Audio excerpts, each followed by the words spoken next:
성경 말씀 보겠습니다. 마태복음 19장 13절에서 15절까지입니다.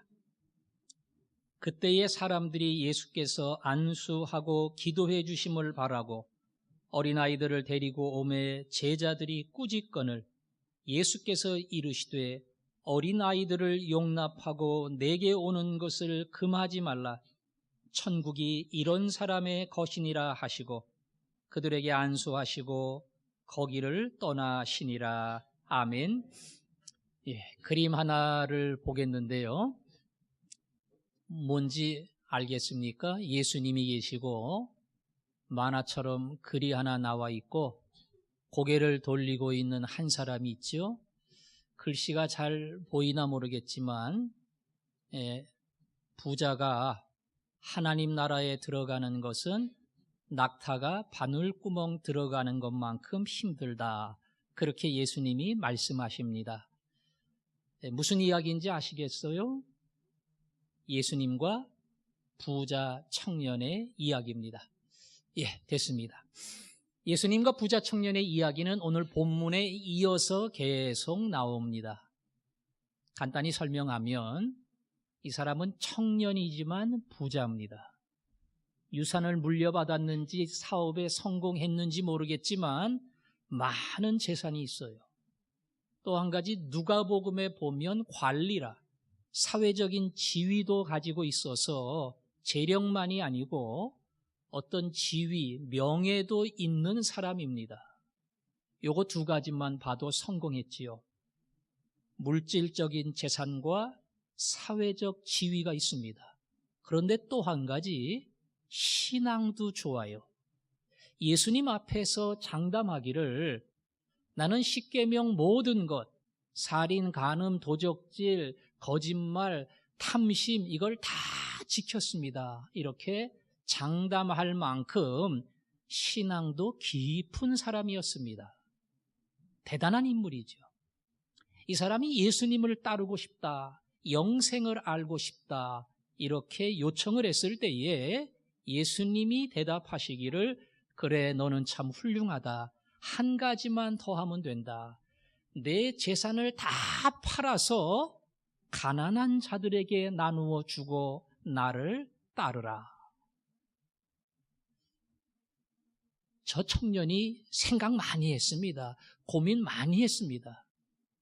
그러나 결국 예수님을 따르지 못하고 포기하고 돌아섰습니다. 재산이 너무 많아서 그걸 포기하고 예수님을 따라간다고 하는 것이 그에게는 너무나 큰 포기였습니다. 진정으로 예수님을 따르는 것이 무엇인가? 그때 예수님이 하신 말씀이 너무 많으면, 너무 많이 가지면 하나님 나라 들어가기가 어려워. 마치 낙타가 바늘구멍 지나가는 것처럼 많이 가질수록 힘들다. 그런 설명을 하셨어요. 종교개혁을 일으켰던 마틴 루터가 예수님을 따르려고 하면 세 가지 회심이 있어야 되는데 첫 번째, 머리에 회심이 있어야 된다. 나 중심, 내 인생이 하나님 중심으로 바뀌어야 되고 두 번째, 가슴에 회심이 있어야 된다. 가슴의 회심은 살아가면서 상처받고 밉고 분노가 일어나는 것이 평강이 찾아오고 용서하는 마음으로 바뀌어야 된다. 그리고 마지막 특이한 거 하나를 이야기했는데 지갑에 헌신이 있어야 된다. 그런 말을 했어요. 지갑의 헌신. 다시 말하면 가치관의 변화. 시간이 내 것이 아니고 돈이 내 것이 아니고 하나님이 주신 것이다. 이것을 인정을 하고 하나님이 원하시는 뜻에 따라 지갑과 물질을 여는 사람이야말로 진정 하나님 앞에 합당한 자다. 오늘 부자는 딴 거는 자신 있었는지 모릅니다. 머리가 바뀌고 가슴이 바뀌고 예수 믿으면서 많은 것이 바뀌었습니다. 그런데 지갑은 못 열었습니다. 너무 많아서, 너무 커서, 돈 1,000만 원 같으면 과감하게 포기하고 가난한 자를 줄 수 있었을 텐데 아마 몇십억이 됐는지도 몰라요. 그게 너무 크기 때문에 결코 예수님을 따라가는 그 문제와 비교하며 포기할 수가 없었던 겁니다. 예수님 따라가면 예수님이 주시는 물질과 비교할 수 없는 놀라운 복이 있지만 재산이 너무 많고 소유한 게 많기 때문에 예수 그리스도를 따라가는 하늘의 복을 잃어버리는 자가 되었습니다. 오늘 바로 이 사건 전에 나오는 것이 우리가 읽은 본문의 이야기입니다. 또 한 장 띄워줘 보세요. 예수님께서 아이들을 안고 있는 장면입니다. 이 아이들은 사람들이, 조금 자세히 이야기하면 어머니들이 데리고 왔어요. 아까 부자 청년과 조금 비교를 하면 부자 청년은 돈이 있어요. 지위가 있어요. 신앙을 자랑할 만한 사람입니다. 그러나 결국 예수님을 따르지 못했습니다. 여기 어머니들은 나중에 제자들이 혼을 낸 거 보면 그렇게 돈 있는 집안도 아니고 힘 있는 집안도 아니에요. 그런데 아이들을 데리고 왔고 결국 그 아이들이 예수님의 복을 받는 그런 엄청난 은혜를 입었습니다. 잘난 사람은 못 따라가고 가진 것이 없는 집안의 아이들은 예수님의 안수 기도를 받는 정반대의 결과가 나타난 겁니다. 오늘은 바로 이 장면을 가지고 여러분과 함께 나누려고 합니다. 됐습니다. 본문의 이야기는 간단합니다. 어머니들이 내 아들, 내 딸 예수님이 기도해 줬으면 바라는 마음으로 데리고 왔어요. 그런데 제자들이 막 혼을 내면서 정신없는 애들 데리고 오고 떠드는 애들 데리고 오고 안 된다 이러고 가로막았는데 예수님이 오히려 그 아들을, 그 딸을 데리고 와라. 그리고 한 명 한 명 기도를 해 주었습니다. 본문에 등장하는 이 몇몇 종류의 사람을 가지고 주님께서 우리에게 보여주시고 가르쳐 주시는 내용이 무엇인가, 그것을 얻으려고 합니다. 첫 번째는 제자들입니다. 제자들은 예수님하고 가장 가까운 사람들이에요. 3년을 따라다닐 정도니까 말 그대로 호흡이 맞고 생각이 맞는 사람들입니다. 예수님께서 사역을 하시는데 설교인지 병자 치료인지 뭔지는 모르지만 예수님이 일을 하시는데 어머니들이 자기 자식들을 데리고 왔어요. 조용할까요? 떠들까요? 어디 예수님 앞에서 조용하고 말도 안 하고, 아니에요. 걔네들이 뭐 예수님인지 뭔지 알아요. 거기 와도 똑같이 까불고 떠들고 해요.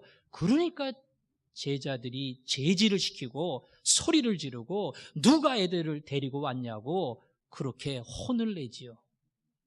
설교할 때에 설교를 방해하는 몇 가지가 있는데 그 중에 대표적인 게 뭐예요? 핸드폰 울리는 거예요. 핸드폰. 대개 핸드폰 울리는 분들은 끌 줄도 몰라요. 그래서 막 하는데 옆에 분이 꺼줘야 되니까 끄면 좀 있다 또 울려요. 그래서 설교하는 설교자에게는 굉장히 신경 쓰게 만듭니다. 또 한 가지는 애들이 왔다 갔다 하는 거예요. 엄마한테 가서 뭐 달라고 그러고 뭐 물어보고, 애들이 왔다 갔다 하면 아무래도 주변 사람들이 자꾸 애들을 보게 되고 설교자도 신경을 안 쓸 수가 없지요.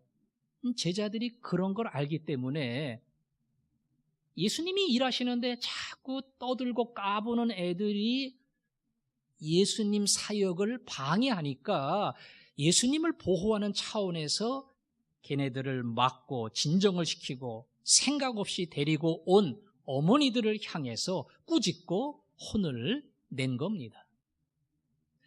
이때 제자들의 입장은 뭐 약간 대통령, 경호실 직원 비슷하게 우리 스승을 우리가 잘 보호하고 문제가 안 생기도록, 어려움이 없도록, 자신의 일을 하도록 우리가 최대한도로 방패막이를 해서 예수님을 도와드려야 된다.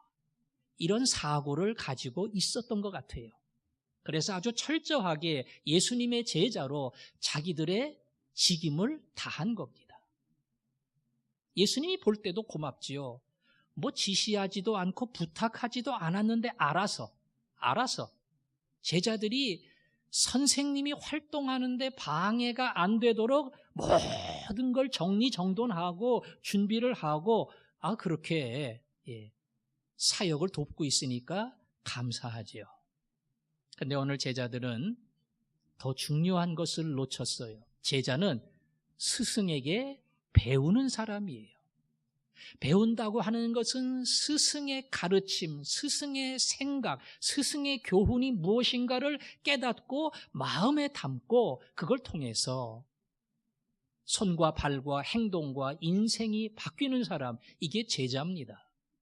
그러니까 좋은 제자가 되려면 오늘 선생님이 어떤 생각을 할까? 이런 상황 속에서 선생님의 의도는 뭘까?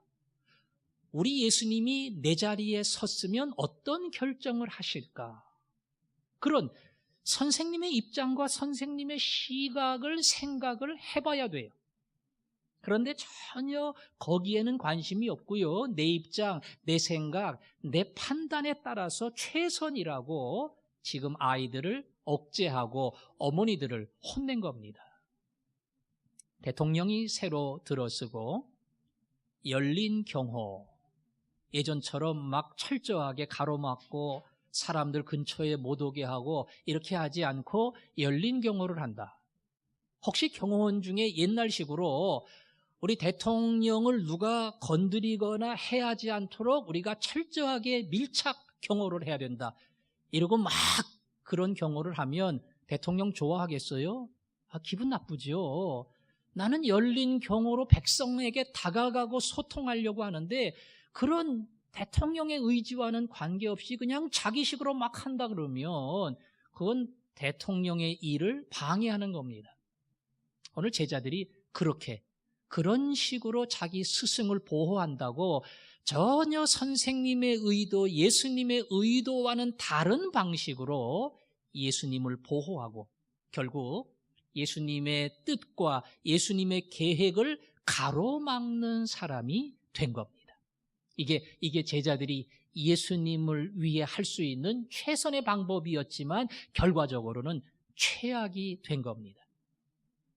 우리가 예수 믿으면서 이렇게 하면 예수님이 좋아할 거야, 우리의 상식을 가지고 얼마든지 판단하고 행동할 수 있어요. 헌금을 많이 하면, 11조를 많이 하면 예수님이 기뻐할 거야. 기뻐하지요. 우리 교회가 작년도 예산보다 조금 넘었고요. 지금도 예산보다 조금 넘어요. 목사가 제일 좋지요. 하나님이 재정을 넉넉하게 주니까.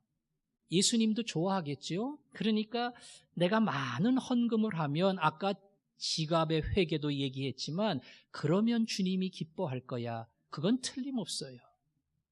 이왕이면 뭔가 사회적으로 역할을 할 수 있는 사람이 화전중앙교회에서 일을 하면 조금 더 봉사할 수 있는 그런 큰 일이 가능할 거야.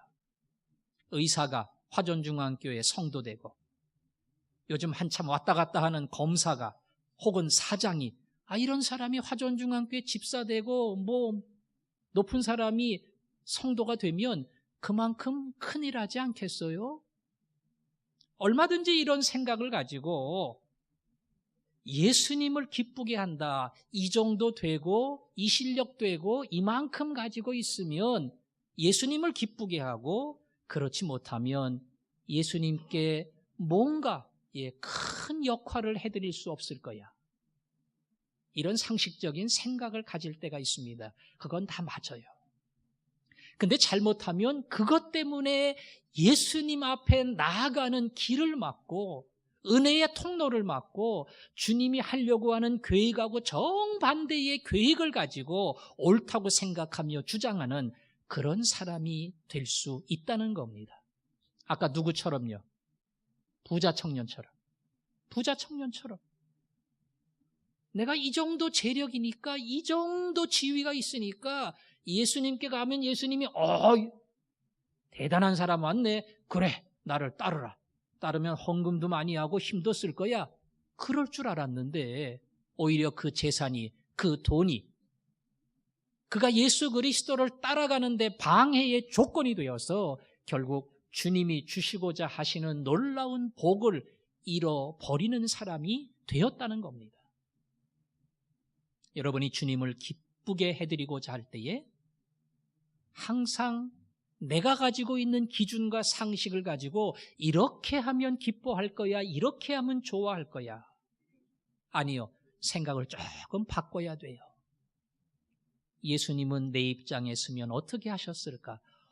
어떻게 할 때에 우리 예수님이 좋아하시고 기뻐하실까? 그 예수님의 입장과 예수님의 시각을 가지고 나를 돌아보면 내 판단이 옳았다, 혹은 잘못됐다, 고쳐야 되겠다, 이런 나름대로 시정할 수 있는 눈이 생겨요. 주님의 시각으로 자기를 볼 줄 아는 사람, 그래서 결과적으로 주님을 기쁘게 해드릴 수 있는 사람. 주님과는 반대로 애들 꾸짖고 엄마 꾸짖고 그래서 주님의 마음을 아프게 하는 그런 사람 되지 아니하고 주의 마음을 누구보다 기쁘게 해드릴 수 있는 그런 성도들이 될 수 있기를 원합니다. 또 하나는 예수님을 보려고 합니다. 오늘 복음서에 보니까 그런 얘기는 안 나왔지만 같은 내용 마가복음을 보면 예수님도 꾸짖고 화를 냈다 그랬어요. 화를 냈다고 예수님도요. 애들한테 화낸 게 아니고 제자들에게 화를 냈어요.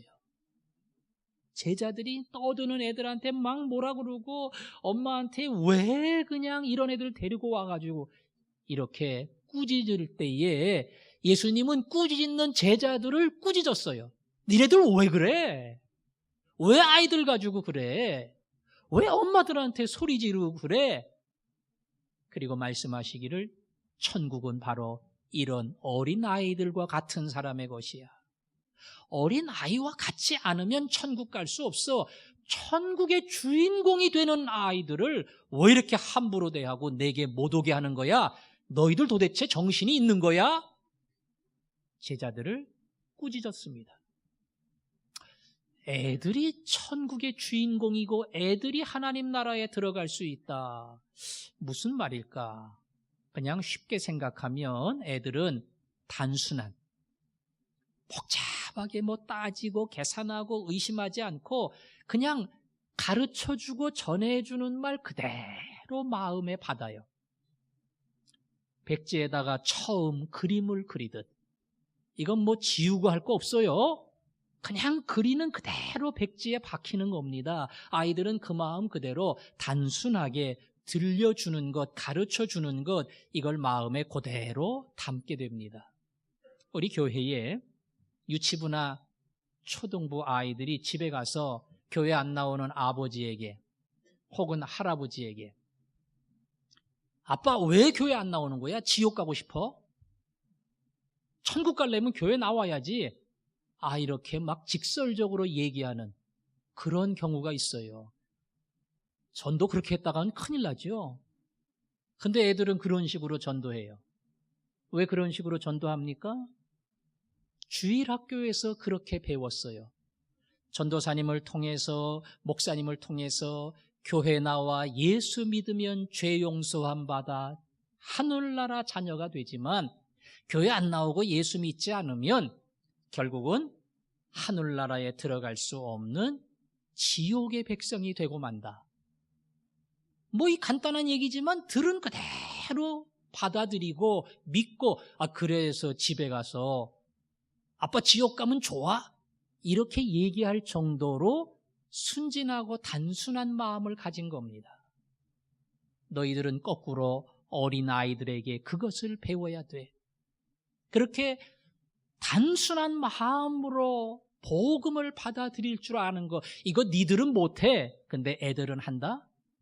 떠드는 게 뭐가 그렇게 중요해? 시끄러운 게 뭐가 그렇게 중요해? 그들이 단순한 마음으로 복음을 받아들인다고 하는 것은 너희들이 배워야 하는 거야. 애들 들어오게 해라. 그리고 마가복음에 보니까 안수기도를 해주긴 해줬는데 그냥 하지 않고요, 안고 해줬다. 아까 그 그림이 비슷했는가 모르겠지만 뭐 10명 한꺼번에 안고 10명 안수기도는 못 해줬을 거고요.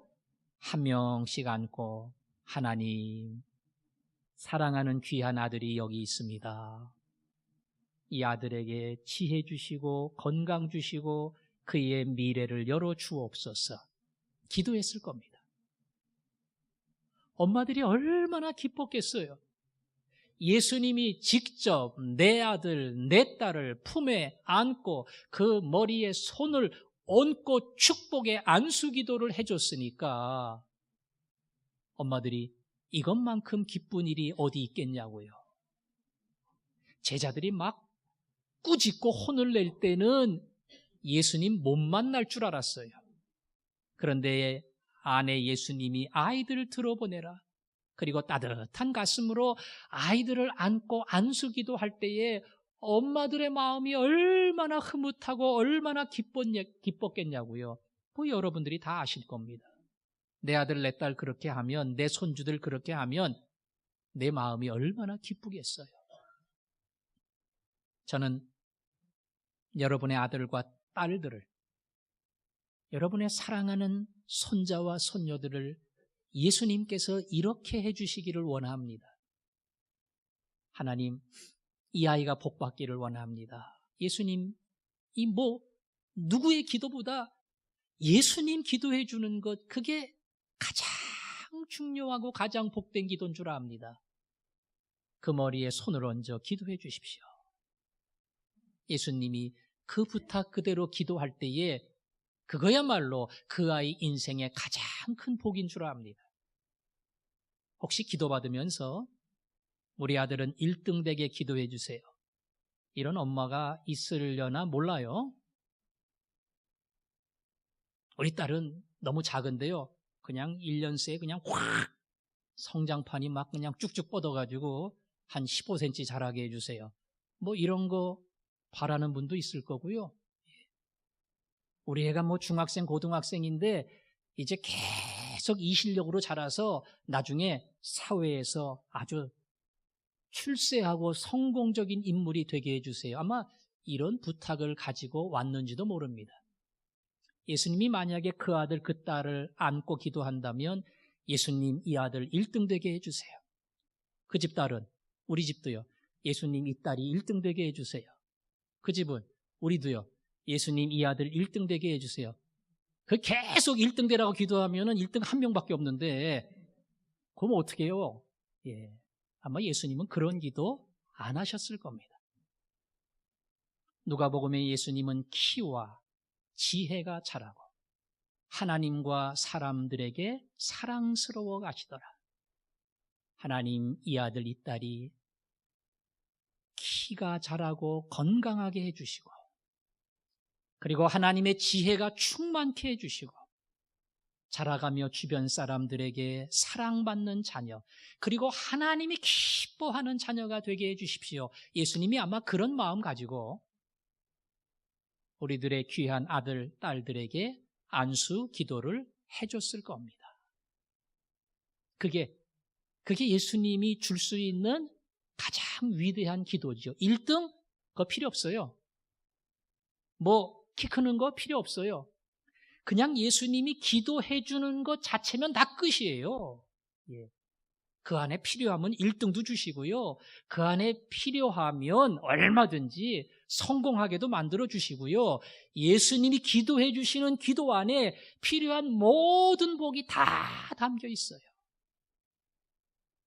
여러분이 그런 정성을 가지고, 그런 사랑을 가지고 나아갈 때에 여러분의 자녀가 복을 받고 여러분의 손주가 복을 받는, 내가 마음은 있지만 내가 할 수는 없잖아요. 그러나 예수님께 믿음을 가지고 나아갈 때에 내 믿음을 통해서, 내 정성을 통해서 아들과 딸이 복을 받는 그런 놀라운 역사들이 일어나기를 원합니다. 마지막 어머니의 마음을 한번 보려고 해요. 어머니가 예수님께 축복의 안수 기도를 받으려 나왔어요. 아까 부자 청년은 예수님 따라갈 때 누가 따라가겠다고 예수님 쫓아온 거예요? 자기가 뭐 좀 포기하더라도 예수님 따라다니면서 나도 좀 영적인 복을 받았으면, 이런 기대를 가지고 온 거예요. 근데 오늘 어머니들은 자기가 복 받으려는 거 아니에요. 누구 복 받으라고요? 우리 아들 복 받으라고, 우리 딸 복 받으라고. 아니, 당사자가 복을 받아야지 왜 딴 사람 복 받으라 그래요? 다 이해하지요? 나는 복을 조금 덜 받아도 되니까 번호로 따지면 우리 아들, 우리 딸 1번 되게 해주세요. 그런 마음으로 자기 아들과 자기 딸을 예수님의 안수 기도의 1번으로 부탁을 한 겁니다. 아니, 엄마가 사랑이 많은데, 아버지가 사랑이 많은데 그냥 엄마가 기도해주고 아버지가 기도해주면 되지요. 그 기도 중요합니다. 그러나 진정한 복은 엄마, 아버지가 주는 게 아니라는 걸 알아요, 이 사람들이. 예. 예수님이 진정 복 주실 때에 우리 자녀들의 미래에 예수님의 아름다운 길들이 펼쳐지리라. 이걸 아니까 그냥 막 억지로 끌고 와서 예수님의 기도를 받으려는 거예요. 애들이 말도 않고 떠들고 하지만 기어이 예수님께 데리고 온 겁니다. 왜? 복은 내가 아니라 주님이 주시고 하나님이 주시는 것을 알기 때문이에요. 여러분, 자녀를 다 사랑하는 줄 압니다. 어떠한 희생도 감수하는 줄 압니다. 그런데 경험해 봤지만 내가 수고하고 내가 희생하고 내가 애쓴 게 아무것도 아니라고 하는 사실을 깨달을 때가 있습니다. 그리고 또 한 가지 발견합니다. 주여, 내가 아무리 애를 써도 주님이 복 주지 않으면 이건 다 필요 없습니다. 그러나 내가 애쓰고 수고하지만 그 애쓰고 수고하는 그 수고 위에 신앙이 담기고 주님을 인정하고 그리고 거기에 주님의 복이 임할 때에 진정 내 자식, 내 손주의 장래가 주님 앞에서 아름다운 인생으로 바뀔 걸 압니다. 주님의 복은 그렇게 가는 거예요. 뭐 내가 애쓰고 내가 수고하고 내가 희생하고 내가 돈 들이고 내가 참고 내가 손해보고 백날 해도 안 돼요.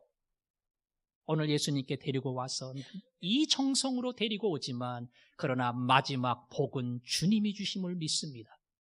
그 믿음으로 데리고 나올 때에 바로 주님께 안수 기도 받는 놀라운 복이 내 자녀에게 임하는 줄로 믿습니다. 오늘 예수님의 제자들은 예수님의 마음을 이해하지 못했습니다. 또 하나, 어머니의 마음도 이해하지 못했습니다. 제가 잘은 모르지만 예수님의 제자들 중에 결혼한 사람 몇 명 있을까? 베드로는 장모가 있다 그랬으니까 결혼했고요. 다른 사람들은 잘 모르겠는데 대부분 결혼 안 한 것 같아요. 자식도 없는 것 같아요. 그러니까 애들 데리고 온 어머니의 마음을 이해하지 못하지요. 왜 예수님 일하시는데 떠드는 애들을 데리고 왔을까? 그 어머니의 마음이 얼마나 간절할까? 이걸 이해하면 함부로 혼내지는 않았을 겁니다. 예수님의 마음도 이해하지 못하고 어머니의 마음도 이해하지 못했기 때문에 그 둘을 연결시켜주는 것이 아니라 가로막는 담벼락의 역할을 한 겁니다. 우리 교사 선생님들은 아이들을 사랑하는 게 얼마나 중요한 것인가, 그거를 알아야 됩니다. 20년, 30년 전만 해도 부모가 교회 안 나오지만 아이들이 교회 나오면 그 아이를 믿음으로 사랑으로 잘 키워서 언젠간 그 아버지, 그 어머니가 교회 나올 거야. 정말 그런 일들이 있었어요. 애들이 나오다가 부모가 나오고 집안이 나오는 그런 일들이 있었어요. 요즘은 쉽지 않지요. 일단 다 믿는 자녀들만 나오니까. 그러나 어린아이 하나를 사랑하면, 그 아이를 품으면 아우 시끄러워, 아우 정신없어, 말도 안 들어, 이러지 않고 그 아이 하나를 사랑하면 그 아이를 나보다 더 사랑하는 어머니 볼 때는 주일학교가 고맙지요. 내가 교사를 맡아서 일한다고 하는 게 감사하지요. 능히 제자는, 교사는 그런 마음을 가져야 됩니다. 반대로 어머니는 그저 예수님께 기도 받으려고 막 억지로 데리고 왔잖아요. 근데 중간에 제자들이 있어요. 그 제자들 무시하면 안 돼요. 아니, 제자들이 못 가게 막으면 못 가는 거예요.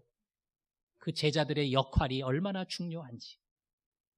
저 제자들이 우리 애들을 예수님께 안내하는 안내자가 될 때에 우리 아들, 우리 딸은 복을 받는 거야. 축복의 통로가 되고 은혜의 통로가 되는 거야. 이걸 인정하고 소중히 여기고 떠드는 애들도 조용히 해. 예수님이 기도해 주실 건데 제자들이 신경 쓰잖아. 조용히 해. 이러고 복 받을 준비를 잘했으면 더 제자들도 호의적으로 했을려나 몰라요. 아마 그러지는 않았던 것 같아요. 저는 화전중앙교회 아버지 어머니들이, 할머니 할아버지들이 오늘 어머니들이 예수님을 혹은 제자들을 어떻게 대했는가 하는 것을 잘 생각해보고 예수님 앞으로 인도하는 그 제자들을 소중히 여기는 것이야말로 어머니 아버지 입장에서 너무나 중요한 것이라는 사실, 그 사실을 기억할 수 있기를 원합니다. 여러분 아들, 딸 가르치는 주일학교 선생님 이름 알아요? 당연히 알겠죠. 뭐 이름도 모르면 되겠어요? 우리 손주들 가르치는 선생님 이름 아세요? 모르는 분도 있고 아시는 분도 있겠죠? 그 정도 알아야죠. 선생님이 요청하지 않아도 정말 내 자식을 사랑하면 내가 선생님 밥도 한 그릇 사주고요, 내 아들에 대해서 물어보고 내 딸에 대해서 물어보고, 그건 밥 사줘도 김영란법에 안 걸려요. 그러니까 얼마든지 사주고 정말 관심을 보이면 선생님도 그 아이에게 더 관심이 가고 사랑이 갈 수밖에 없어요. 그렇게 선생님을 존중히 여기고 귀중히 여기고, 그리할 때 그 선생님을 통해서 예수 그리스도의 생명의 은혜가 내 아들한테 온다니까요.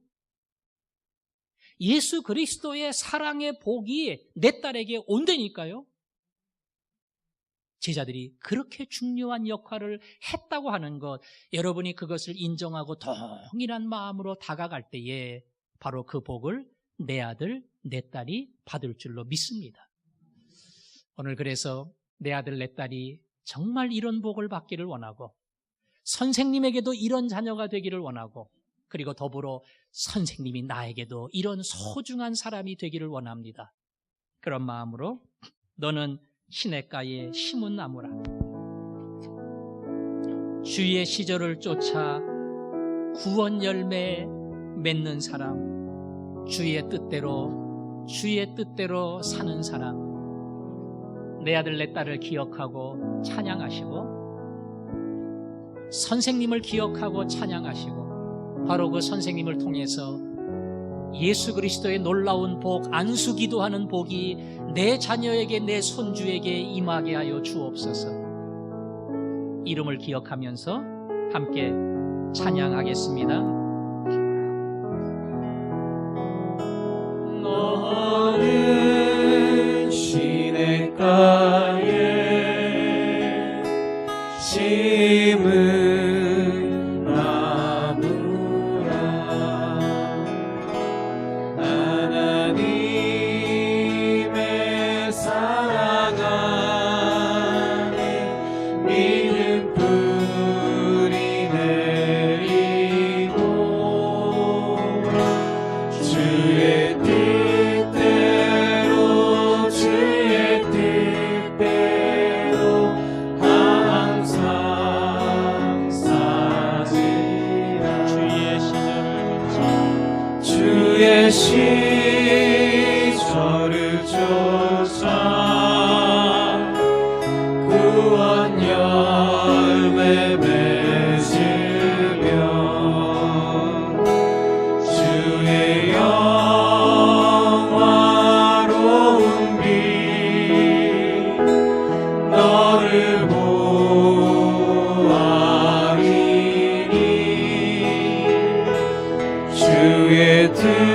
뜻대로 주의 뜻대로 항상 살리라. 1절만 한 번 더 합니다. 너는 시냇가에 심은 나무라. 하나님을 사랑하는 믿음 뿌리 내리고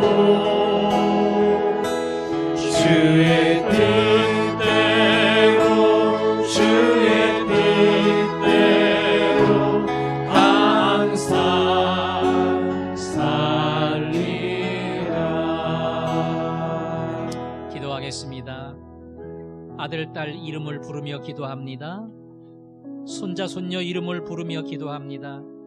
시냇가에 심은 나무, 딴 곳은 다 말라 나무가 죽어가지만 시냇가에 심겨진 나무처럼 시절을 쫓아 과실을 맺는 귀한 자녀, 하나님, 내 자녀가, 내 손주가 그렇게 되기를 원합니다. 특별히 주일학교 교사들을 위해 기도하면서 이들을 통해 주의 은혜가 전달되게 하시고, 이들을 통해 주의 말씀이 전달되게 하시고, 이들을 통해 예수가 내 사랑하는 자녀들의 가슴 속에 새겨지게 하여 주옵소서. 이 시간 사랑하는 자녀들, 선생님들 기억하면서 기도하겠습니다. 아버지 하나님, 사랑하는 아들과 딸의 이름을 불렀습니다. 손자와 손녀의 이름을 불렀습니다. 두 손 들어 그 머리에 안수하시고 기도해 주시기를 원합니다. 하나님, 시절을 쫓아 과실을 맺는 나무가 되게 하여 주옵소서. 특별히 교사들을 통해 예수의 은혜가, 그리고 예수의 말씀, 그리고 예수 자신이 심겨지는 줄로 믿사오니 선생님들에게 복을 주시고, 이들을 통해 온전한 예수가 내 자녀들의 가슴 속에 심겨지게 하여 주옵소서. 아멘. 예수님 이름으로 기도합니다. 아멘.